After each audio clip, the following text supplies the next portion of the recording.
영화 매트릭스에서 모피어스는 네오에게 선택하라고 선언한다. 파란 알약과 빨간 알약 중에서 주인공은 결정해야 한다. 가상세계에 그대로 남아있을 것인가, 아니면 깨어나서 현실세계로 갈 것인가. 이 책에서 말하는 두 개의 알약은 바로 과학과 영성이다. 세계관의 전쟁이라는 책은 각 분야를 대표하는 두 사람이 우주와 생명, 마음, 신을 주제로 열띤 토론을 벌인다. 영성 진영의 대표 선수 디펙 초프라. 하버드 출신 의사이자 대체의학자로서 오늘날 전세계 뉴에이지 영성철학계의 슈퍼스타이다. 이에 대항해 과학계를 대변해 나선 레너드 물로디노프. 스티븐 호킹과 함께 저술활동을 했던 물리학계의 석학이자 세계적 과학저술가이다. 영성과 과학이라는 평행선을 달리는 두 핵심 주자는 자신이 생각하는 파랗고 빨간 알약들을 화려하게 제시한다. 생소한 물리학 용어, 매혹적인 이론 전개, 피 튀기는 논리 전쟁의 향연이 펼쳐진다. 어느 한 세계를 선택할 수도, 두 세계를 모두 포용할 수도 있다. 과연 세계관의 전쟁일까? 관점을 뛰어넘는 진화일까? 우주의 탄생과 생명의 기원을 놓고 벌이는 두 남자의 이야기를 해보고자 한다.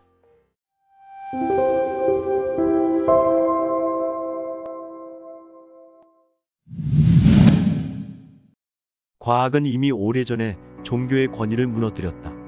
신앙의 자리에 사실이 들어서고 미신은 무릎을 꿇었다. 수천 년 전에 세계 곳곳의 문화에서 부처, 예수, 노자 같은 깨우친 영적 스승들이 삶을 보는 깊이 있는 시각들을 내놓았다. 고통과 싸움으로 점철된 일상세계 너머에 초월적인 영역이 자리한다고 그들은 가르쳤다. 하지만 지금까지의 종교는 세상의 딜레마를 해결하지 못했다.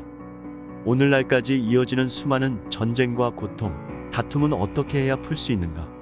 우리는 종교의 근원으로 되돌아갈 필요가 있다. 그 근원은 신이 아니라 바로 의식, 영성이다. 첫째, 눈에 보이는 모든 것의 근원이 되는 눈에 보이지 않는 실제가 있다. 둘째, 이 비가시적인 실제는 우리 자신을 자각함으로써 알 수 있다. 셋째, 지능, 창조성, 조직력이 우주에 내재되어 있다. 오감이 미치는 범위 너머에 눈으로 볼 수 없는 무한한 가능성의 영역이 자리하며 그 잠재력을 풀어내는 열쇠는 바로 의식이다. 현자들은 이렇게 선언했다. 안으로 들어가라. 그리하면 만물의 참된 근원, 곧 그대 자신을 자각하게 될 테니. 우리는 진리를 보아야 한다. 그 과정에서 우리는 수천 년 전에 우리가 약속받았던 깊은 힘들을 일깨우게 될 것이다. 현대 물리학으로 가능해진 모든 핵무기보다 종교의 이름으로 학살당한 이가 더 많았다. 십자군 전쟁부터 홀로코스트에 이르기까지 종교는 선과 사랑의 도구만이 아니라 증오의 도구로도 쓰였던 것이 안타까운 현실이다. 알베르트 아인슈타인은 이렇게 말했다. 인류의 영적 진화가 계속될수록 진정한 종교심에 이르는 길은 삶에 대한 두려움, 죽음에 대한 두려움, 그리고 맹목적인 신앙을 통해 나 있는 게 아니라 합리적인 지식을 얻고자 하는 열망을 통해 나 있다는 게 더욱 확실해질 것 같다.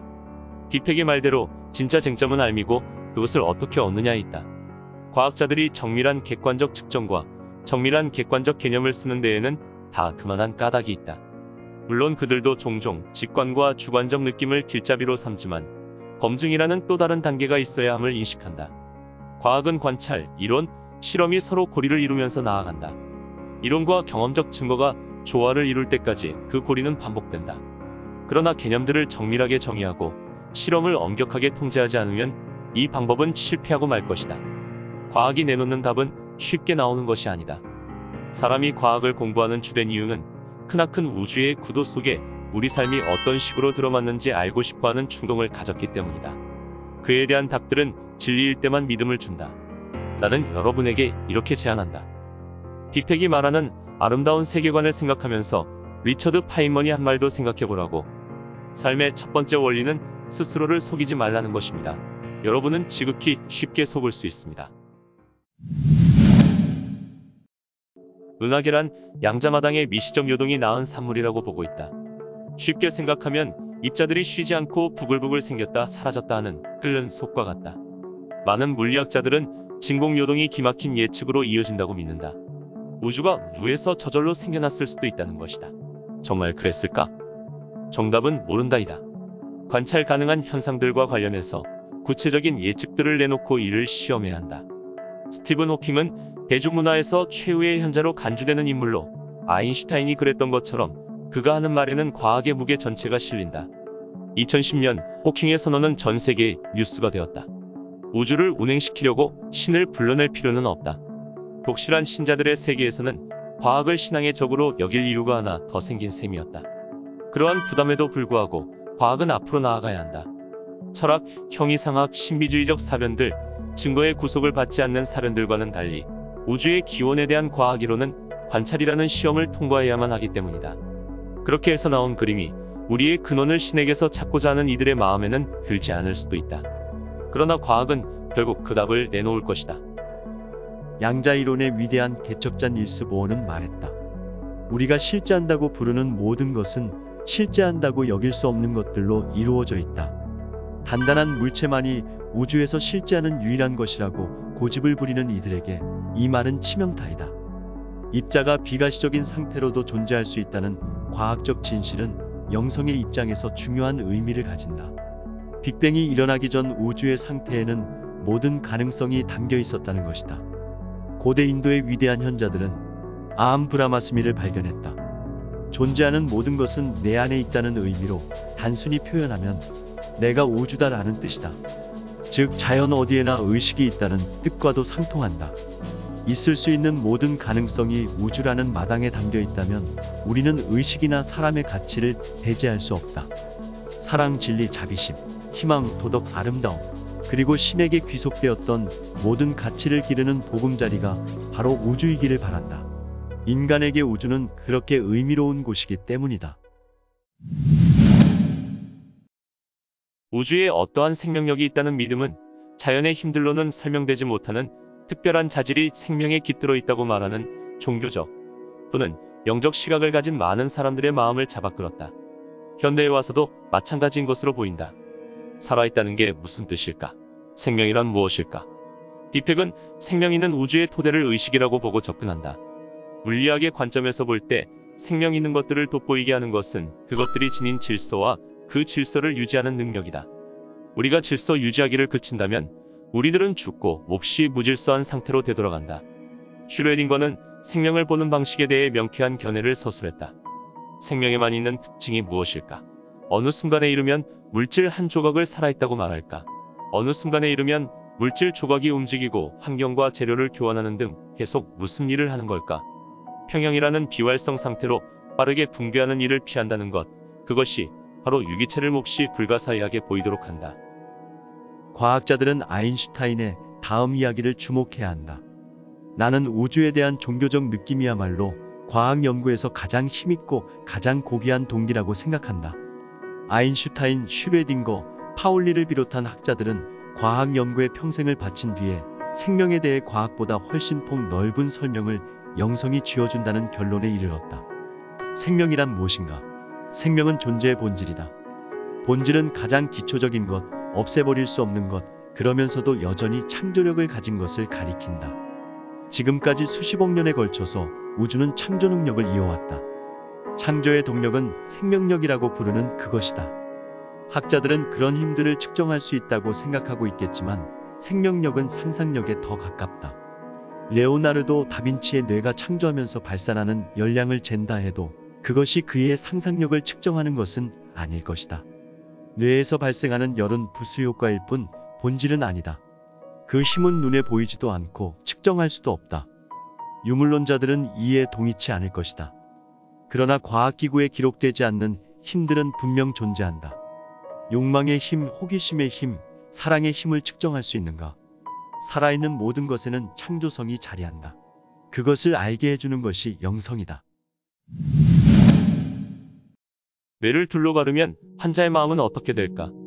만일 마음이 비물질적인 영역에 존재한다면 뇌들보 절단 수술이 마음에 아무 영향도 주지 않아야 한다. 그러나 마음이 오로지 물질적인 뇌에서만 생기는 것이라면 뇌를 둘로 갈랐을 때 마음 또한 둘로 나뉘어야 할 것이다. 신경학자 크리스토프 코흐가 바로 그런 사태에 대해 책을 썼다. 뇌를 둘로 가른 환자가 두 개의 마음을 나타내는 현상에 대해 기록한 것이다. 마음이 뇌로 환원되지 않는다면 하나였던 마음이 두 개로 나뉘어질 이유가 없다. 마음의 기원이 뇌라는 물리적 실체 속에 있다는 사실은 생물학에서 거듭되어 입증되어 왔다. 물론 마음의 기초가 뉴런의 상호작용을 기반으로 한 떠오름 현상임을 입증하는 수준까지는 가지 못했다. 그러나 날마다 다양한 증거가 나타나면서 아름다움, 사랑, 희망, 고통 같은 마음의 경험들이 물리적 뇌가 만든 것이라는 생각을 뒷받침해주고 있다. 현재 보고 싶은 영상을 생각하는 것만으로 외부 모니터에 원하는 영상을 제어하는 수준까지 발전한 상태이다.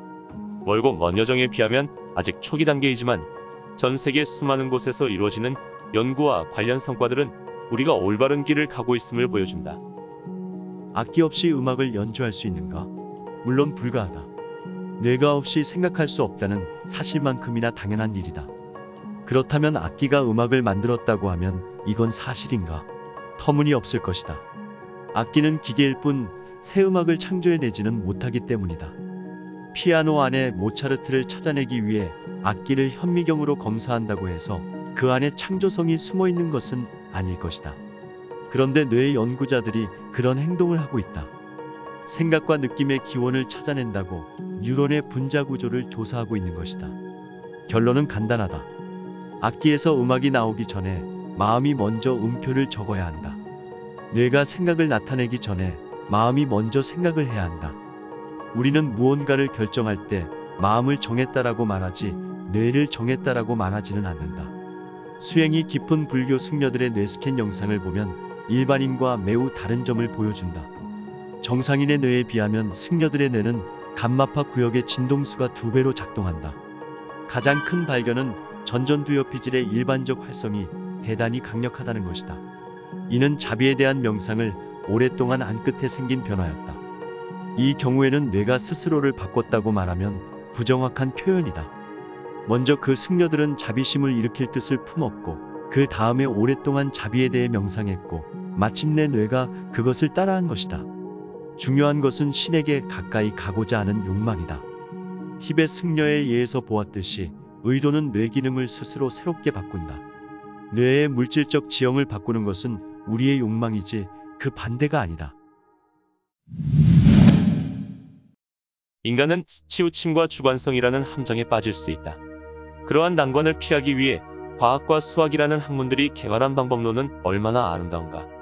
특히 결론에 이르는 방식, 증거가 정당할 때 결론을 바꿀 수 있는 열린 마음을 모두 알고 나서 우리는 그 학문들이 우리에게 해주는 이야기를 신뢰할 수 있다는 확신을 느꼈다.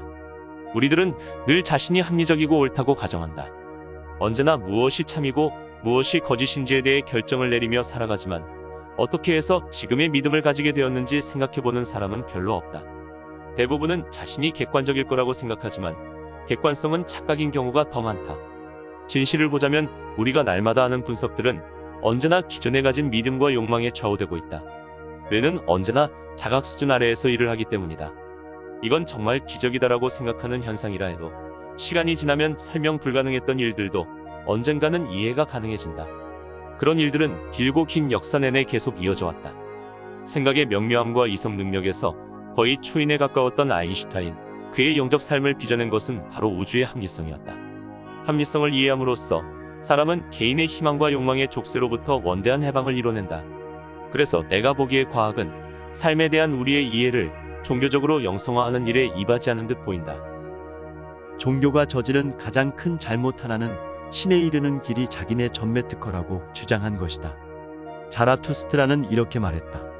모든 위인들에게서 가마를 받아 마음을 넓힌 뒤에 예수 그리스도와 교감하게 하라.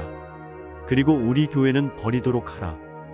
전통적인 신을 찾는 일을 그치기만 하면 그 자리에 다른 목표가 들어선다. 바로 초월이다. 초월이란 넘어갑니다. 인도의 유명한 명적 스승 크리슈나무르티는 청중과 격렬한 논쟁을 벌일 것을 고집했다. 구루 또는 자칭 성자를 맹목적으로 따라서는 안 된다는 것이었다. 크리슈나무르티가 의식의 옮겨감을 이야기할 때 청중들은 무슨 말인지 이해하지 못해서 당혹스러워하곤 했다. 그는 잠시 강의를 멈추고 구름 낀 산꼭대기를 바라보면서 이렇게 중얼거렸다. 한순간이라도 여러분이 저 산을 실제로 볼 수 있다면 완전히 이해할 것입니다. 실제는 여러분에게서 모습을 숨겼으나 눈길 받기를 기다리며 천지사방 어디에나 있습니다. 사물을 새로운 방식으로 지각하지 않는 한 영적 가르침은 허구일 뿐이다. 어떻게 하면 실제로 산을 볼 수 있을까? 윌리엄 제임스는 신을 찾는 수수께끼를 한마디로 정리했다. 우리 주위 사방에는 무한한 세계들이 자리하고 얇디 얇은 장막들이 가르고 있을 뿐이다. 장막들을 이루는 것은 막히고 위축된 의식, 다른 세계들을 이루는 것은 널리 뻗은 자유로운 의식이다. 영적인 길은 자각 위에 들이운 장막들을 걷어내는 길이며 그러려면 헌신이 필요하다. 자신의 자각 속으로 충분히 깊이 들어가면 침묵과 평화가 자리한 곳을 찾게 될 것이다. 초월은 여러분을 빛의 영역으로 데려다준다. 스스로 찾아내라. 신이 아닌 실제를.